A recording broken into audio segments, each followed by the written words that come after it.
ሌላኛው ምንድነው ቀብር ላይ የሚሄድ ምግብን በተመለከተ መብላት ይቻላል ወይ? አይቻልም። ቀብር ላይ ተምር ይዘው ይሄዳሉ፣ ዳቦ ይዘው ይሄዳሉ፣ ቂጣ ይዘው ይሄዳሉ። አይፈቀድም። አለቀ። ግልጽ ነው አይደል? ቀብር እየቆፈርኩ ውሃ የሚጠማ ከሆነ ይዘህ ሂድ ውሃ፣ አለቀ። ይዘህ ሂድ ውሃ እንጠጣ። ከዛ ውጭ ግን የተለያየ ነገር እኮ የሚያደርጉት ነገር ስላለ ነው። ግልጽ ነው አይደል? ቀብር ለጃሂል፣ ቀብር ቆፈራ ለጃሂል፣ ሰደቃ ለቃልቻ ማን አደረገው? ማን አከፋፈለው? የቃልቻውም ይወረድና ይቆፍር፣ አለቀ። ሰደቃውንም ጃሂሉም ይብላ። እንደዚህ አይነት አካሄድ የለም። አሁን ቃልቾቹ የሆነች እንትን ነገር ጥላ ቦታ ይዙና ስብስብ ብለው ይቀመጣሉ። ጃሂል ነው እንግዲህ ድንጋይ ወጣ ለምን ማን ፈረደበት እሱ ላይ? አለቀ። ኸይር ነገር ላይ እኮ وفي ذلك فليتنافس المتنافسون ተሽቀዳዳሚ ይሽቀዳደም ነው የተባለው አይደል እንዴ? ቃልቻ ጃሂል የሚባል ነገር የለም፣ ወርዶ ይቆፍር፣ አለቀ። ሰደቃ መጣ ጃሂል ቃልቻ የሚባል ነገር የለም፣ ሁሉም ይብላ። በዚህ ልክ ነው ሸሪዓችን፣ በዚህ ልክ ነው የሚያዘው። ነገር ግን እነሱ ምን ብለው አስረድተዋቸዋል? ሲያስረዱ ዝም ብለው የራሳቸው ኪታብ እኮ ናት ይቺ፣ የራሳቸው በቃ የቃልቾች ኪታብ ብቻ። ግልጽ ነው አይደል? ሰደቃ ለቃልቻ ወከዛሊከ ቀብር ለጃሂል ብለውታል። በዚህ ተረድቷል ጃሂል ይሄን ይዞ ነው የሚሄደው። ላ እንደዚህ አይነት አካሄድ የለም፣ እንደዚህ አይነት ፎርሙላ የለም። ኸይሩም ነገር ላይ ሁሉም ይሳተፍ፣ ስራውም ላይ ሁሉም ይሳተፍ። በዚህ ልክ ነው መሆን ያለበት ነው። ጀዛኩሙላሁ ኸይራ። ስለዚህ ወደዛ የሚሄድ ነገር አይፈቀድም ነው። والله اعلم። ኳስ መጫወት ወይን ድጋፍ እንዴት ይታያል? እንዴት ይታያል? ጊዜህን ኳስ በመጫወት አትግደል ያ አብደላህ። አንተ የተፈጠርክበት ነገር ጊዜ ማለት ወርቃማ ከወርቅም በላይ የሆነ ነገር ነው። ኳስ በመጫወት ከምታሳልፍ ይሄንን ጊዜህን ምን አድርግበት? ቁርአን ቅራበት እስኪ፣ ዳዕዋ አዳምጥበት እስኪ። ለምን ኳስ መጫወት ለምንም አይጠቅምም። አሁን ለምሳሌ ለጂሃድ የሚጠቅሙ እንቅስቃሴዎች ተፈቅዷል። ሩጫን ይመስል ሩጫ አሁን የሚበረታታ ነገር ነው። ለምን ጂሃድ እንኳን ቢመጣ በቃ ልብህን እንዳይዘጋ ልብ ክፍት እንዲሆን ለሩጫ ለጥንካሬ ያግዛል። ኳስ ማሯሯጥ ግን ከዚህ ምን ጥቅም አለው? ምንም አይነት ጥቅም የለውም። ግልጽ ነው አይደል? ይሄን ያለው። ስለዚህ ሰውየው ምን ማድረግ የለበትም? በማይረባ ነገር ጊዜውን መግደል የለበትም። ድጋፍ የሚባለውን ነገር ይሄ አብዛኛው ወጣት ያበላሸብን ማለት ይሄ ነው። ምዕራባውያኖች ያመጡት ነው። አለቀ። እነሱ ለዋንጫ ነው እየገጠሙ ያሉት። ሂንድ ላይ የሚጋጠሙት ወይም ደግሞ ሌላ ቦታ ላይ ምንድን ላይ ሱዳን ላይ ሊጋጠሙ ይችላሉ። እዚህ ቁጭ ብሎ አንደኛው መሐመድ የአርሴናል ደጋፊ ይሆናል፣ ወከዛሊከ ሰዒድ የማንቸስተር ደጋፊ ይሆናል። ከዛ በኋላ እነሱ አይሰሙም። እዚህ ከታች ሰጠው አፈራ በብላ ይላል። እነሱ ውስጥ ናቸው ያሉት። ግልጽ ነው አይደል?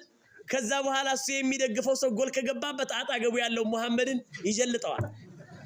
አለቀ። እነዛ ለብራቸው እየተጫወቱ መሐመድና አህመድ ለምን ይቧከሱ? እዚህ እየተቁነጠነጠ ይቆማል። ከታች አፈር ብላ አስመለጠው ይለዋል። አይሰማም እኮ በቃ መለስተኛ ጫዋች ይሆናል። እነዛኞቹ አይሰሙም። እስከዚህ ደረጃ ድረስ ስክር አድርገዋቸዋል። አለቀ። አዛን ቢደረግ በዛ ሰዓት መብራት ከጠፋ የሚወርደው እርግማን ተው። እነዚህ መብራት ኃይሎች አላህ ድፍት ያርጋቸው። አዛን ሲባል አይሰሙም። አዛን እየተባለ ፊልም ቤት ናቸው። አለቀኛ እኮ ለኳስ አይደለም የተፈጠር ነው እንዴ? ነብዩ አለይሂ ሰላቱ ሰላም ሱሐቢዮች እኮ ከጠላት ጋር ነው ሲታገሉ የነበሩት። ሰይፍ ነው አንግበው ሲሄዱ የነበሩት።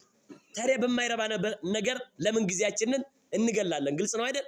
ይሄን ያለው። ስለዚህ አላህ ደግሞ አወለም ኑዓሚርኩም ማ የተዘከሩ ፊ መን ተዘከር፣ መመከር የሚችል አካል የሚመከርበትን እድሜ አላልሆናችሁም? እድሜያችሁን በምን አሳለፋችሁ እንጠየቅበታለን። ስለዚህ ጊዜያችንን በማይረባ ነገር ማሳለፍ የለብንም ነው። ጀዛኩሙላሁ ኸይራ ባረከላሁ ፊኩም።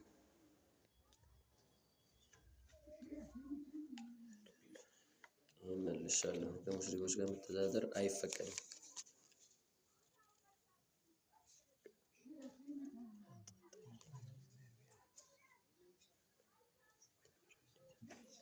ምን ማድረግ? እንትን ላይ 3 ቀን መቀመጥ ወይም ደግሞ ሸራ መወጠር እንዴት ይታያል? ተዓዚያ ቦታ ላይ አይፈቀድም። ይሄንን ተመልክተናል። የነብዩ አለይሂ ሰላቱ ሰላም ሱሐቢዮች ሰውየው ከሞተበት በኋላ ወከዛሊከ ተዓዚያው ከተጠናቀቀ በኋላ እዛ ቦታ ላይ ሄዶ መቀመጥ የሚባለው ነገር ኩና ነዑዱሁ ሚን النياحة ጮሆ ከማልቀስ እንቆጥረው ነበር። ደግሞ ብዙ ጊዜ ይባላል ሄደን እንድረስ ይላሉ እንጂ ሶብር ብለው አይደለም ዳዕዋ የሚያደርጉት። አንድ ሰው እኮ ተዓዚያ ሲደረስ ሶብር አድርግ ኢነ ሊላሂ ማ አኸዘ ወለሁ ማ አዕጣ ወኩሉ ሸይን ዐንደሁ ቢአጀል ሙሰማ ብለህ ነው ተዓዚያ የምትደርሰው። አላህ ሱብሓነሁ ወተዓላ ወከዛሊከ ሰጪውም ነሹም እሱ ነው። ወከዛሊከ እያንዳንዱ አካል ተራውን እየጠበቀ ስለሆነ ያለው አብሽር ብለህ አበረታተን የምትሄደው አይደል እንዴ? ሰው ግን ዛሬ ተዓዚያ ደርሼ ልምጣ ብሎ ምንድነው የሚያደርገው? በሩ ላይ ሲደርስ ሳያለቅስ ዝም ብሎ ይሄድና በሩ ላይ ሲደርስ ያዙ ይልቀቁኝ ይላል። እሪታ በልንዳውም እነዛን ሰዎች የሞተባቸውን ሰዎች እንኳን ሊያጽናናና ሀዘናቸውን ይቀሰቅስባቸዋል። አይፈቀድም። ከቻልክ እንዳውም የሚያለቅሱትን ሰዎች ማረጋጋት ነው እንጂ ያለብህ ሶብር አድርጉ ነው እንጂ ማለት ያለብህ በየቀኑ እየሄድክ እንዴት ታስለቅሳለህ? በየቀኑ እየሄድክ እንዴት የሰው ሀዘን ትቀሰቅሳለህ? መሆን የለበትም። አለቀ በቃ ግልጽ ነው አይደል?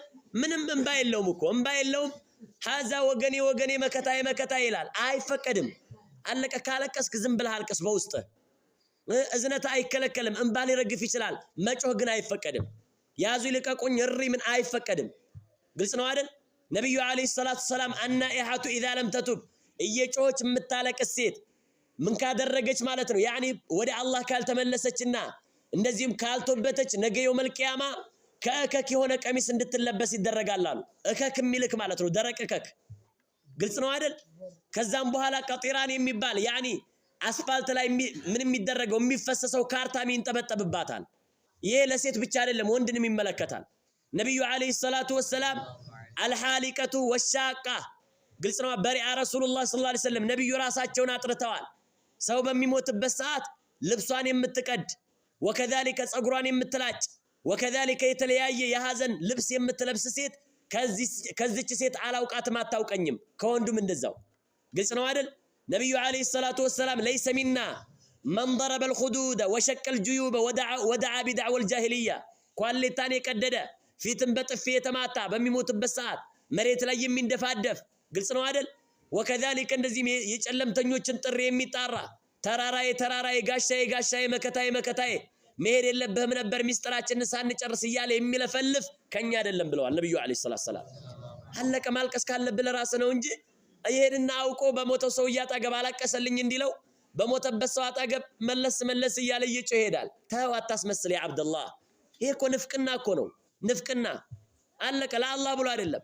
እከሌ ሞተበት እንደ ሂጅ እስኪ ፊቴን አስመትቼ ልምጣ። አንተ አላህ እንዲያይህ ነው እንጂ ማሰብ ያለብህ እንዴት የሰው ጉዳይ ያስጨንቀሃል?